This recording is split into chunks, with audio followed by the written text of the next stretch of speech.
क्या औरत होना एक जुर्म है? क्या औरत होना एक गुनाह है? मैके में पैदा होती है तो वहाँ की बातें सुननी पड़ती है। ससुराल में जाती है तो वहाँ के हुक्म मानने पड़ते हैं। इस तरह से मैके से और ससुराल तक का सफ़र मैंने तय करा कि मैं अपने आप को भूल गई और ये समझने लगी कि मेरी कोई ज़िंदगी ही नहीं। मेरी जब शादी हुई उसी टाइम से ये सारे हुक्म शुरू हो चुके थे। माँ ने कह के भेजा था, किसी के सामने कुछ भी नहीं कहा करते, चुप रह के सहना सीखो, क्योंकि तुम्हारे पापा का देखती हूँ मैं किस तरह से ख़्याल रखती हूँ। वो ख़्याल रखना नहीं था, वो एक सज़ा भुगतना था। जैसे ही पापा आ जाते, अम्मी खड़ी हो जाती और जैसे ही उनके हाथ धोने का वक़्त आता, पानी लेके चली जाती, टॉवल लेकर पहुँच जाती। हर एक काम एक ड्यूटी की जैसे वो निभाती, गरम-गरम रोटियाँ पकाती और गरम-गरम खाना देती। मुझे हर वक़्त यही एहसास दिलाया जाता कि तुम बेटी हो, घर जाओगी, पराए घर की ज़ीनत बनोगी तो तुम्हें भी वहाँ यही सब कुछ करना होगा। लेकिन मेरे तो अरमान कुछ और ही थे, मेरे तो सपने कुछ और ही थे। मैं अपने सपनों को देखा करती थी और मैं अपने सपनों को साकार करना चाहती थी। मेरा सपना था कि मैं डांसिंग क्लासेस जॉइन करूं और अपने छोटे-छोटे स्टूडेंट को डांस सिखाऊं, क्योंकि मुझे डांस का बहुत ज़्यादा शौक़ था। एक बचपन से सपना सजा के लेके चली थी कि जब मैं बड़ी हो जाऊंगी तो ये सपना तो ज़रूर पूरा करना है। छोटी-छोटी क्लिप बनाती और अपने फ़ोन के अंदर सेव कर लेती। मेरे डांस सबको पसंद आते और हर कोई मुझे यही कहता कॉलेज में कि तुम डांस सीख लो और फिर उसके बाद अपनी क्लास शुरू कर दो, ताकि तुम अपने हुनर को पहचान सको और सामने वालों को बाँट सको। लेकिन सब चीज़ें वहीं सोच के साथ ही रह गई। जैसे ही पढ़ाई पूरी हुई, घर वालों ने इतना प्रेशराइज़ करा, कहा कि ये रिश्ता बहुत अच्छा है, अब अगर आ गया है तो इसे हम नहीं ठुकराएँगे, तुम्हें शादी करनी है तो करनी है। सपने वहाँ जाके पूरे करना। उनके ज़िद के आगे मुझे झुकना पड़ा और मैं शादी करके अपनी ससुराल चली गई। ससुराल में जाने के बाद कुछ अलग ही हिसाब-किताब था। सबसे पहले मेरी सास ने मुझे कहा कि बहू, सुबह 4 बजे का अलार्म लगा रही हूँ, इसी टाइम उठ जाना, क्योंकि 5 बजे तुम्हारे पापा उठ जाते हैं। नहाना-धोना उनके उठने से पहले-पहले कर लेना। ये सारी चीज़ें शर्म-ओ-हया की बातें हैं। मैं भी चुप हो गई, क्योंकि अभी मुझे ससुराल का कुछ भी नहीं पता था। बड़ी बहू होने के नाते मैंने उनकी सारी बातें मानी, जबकि मैंने माँ-बाप के यहाँ कभी खाना पकाना नहीं जाना था। मैं ये सारी चीज़ें करना नहीं चाहती थी, मेरी तो कुछ और ही उड़ान थी। अम्मी बनवाया करती थी, लेकिन मैं दिल से नहीं बनाती थी, इसलिए सीख भी नहीं पाई थी। और इस तरह से ससुराल में 4 बजे का अलार्म पहले दिन ही लगा दिया गया। अभी तो मैं सुबह में सही तरीके से मैंने ससुराल की सुबह भी नहीं देखी थी। 4 बजे मैं उठ के बैठ गई। अपना जो भी मुझे काम करना था वो मैंने कर लिया और उसके बाद से शुरू हुई मेरी ज़िंदगी की वो ड्यूटी जो मैंने कभी सपने में भी नहीं सोची थी।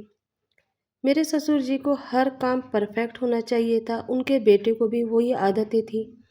उन्होंने ये सोच के शादी नहीं की थी कि हम एक लड़की से शादी कर रहे हैं। उन्हें तो ये लगता था कि एक काम वाली बाई खरीद के ला रहे हैं, जिसके लिए कुछ कपड़े और कुछ ज़ेवर देने पड़ेंगे, उसके बदले वो पूरी ज़िंदगी हमारी ग़ुलामी करेगी। और यही मेरे साथ शुरुआत हो गई। सुबह-सुबह जब मैंने उठ के चाय बनाई तो किसी को चाय पसंद नहीं आई। अगले दिन मेरी सास ने मुझसे कहा कि तुम खड़ी हो, जैसे-जैसे मैं करती हूँ वैसे करती चली जाओ। मैं खड़ी हो गई और फिर जैसे-जैसे वो मुझे बता रही थी मैं वैसे ही कर रही थी। उसी तरह से सब्ज़ी काटी, उसी तरह से मसाले निकाले, अब मसाले पीसने की बारी आई।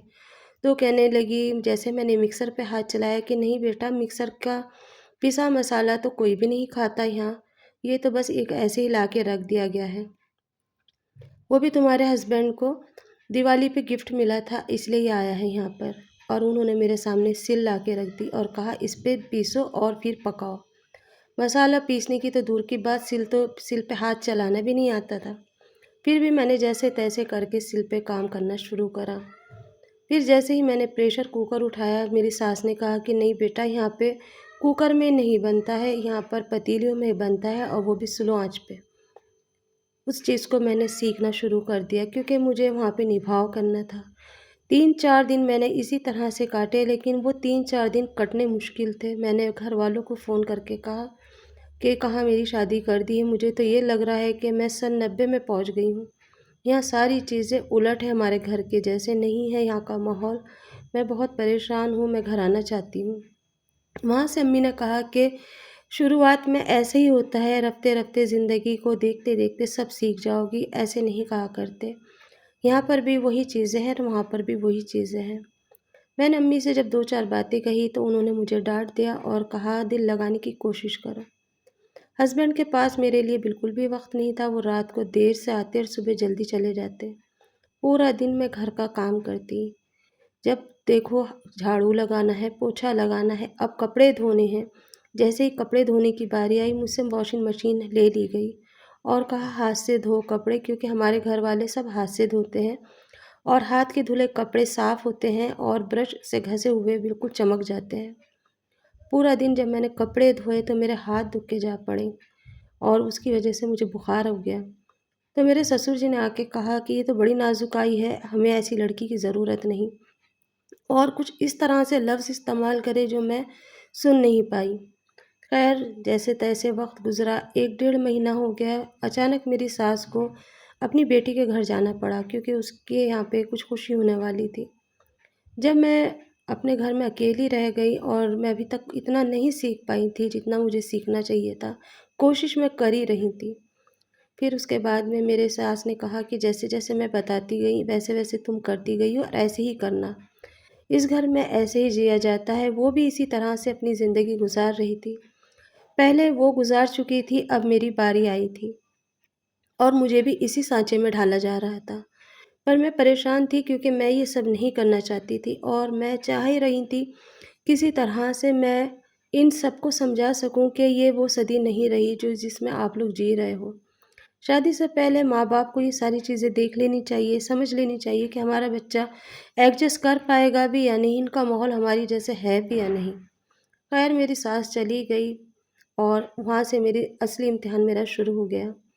सुबह में मैंने जब नाश्ता बनाया, मेरे ससुर ने नाश्ता बिल्कुल नहीं खाया। उनके देखा-देख मेरे शौहर ने भी मना कर दिया कि ये नाश्ता क्या बनाया है तुमने, सारा कच्चा-पक्का है, अम्मी के जैसे स्वाद नहीं है। तो मेरे शौहर ने कहा कि अम्मी की जैसे तुम बन भी नहीं सकती। मेरे ससुर ने कहा कि तुम्हें ये सारी चीज़ें सीखनी होगी और सही तरीके से सीखो वरना तुम अपने घर जा सकती हो।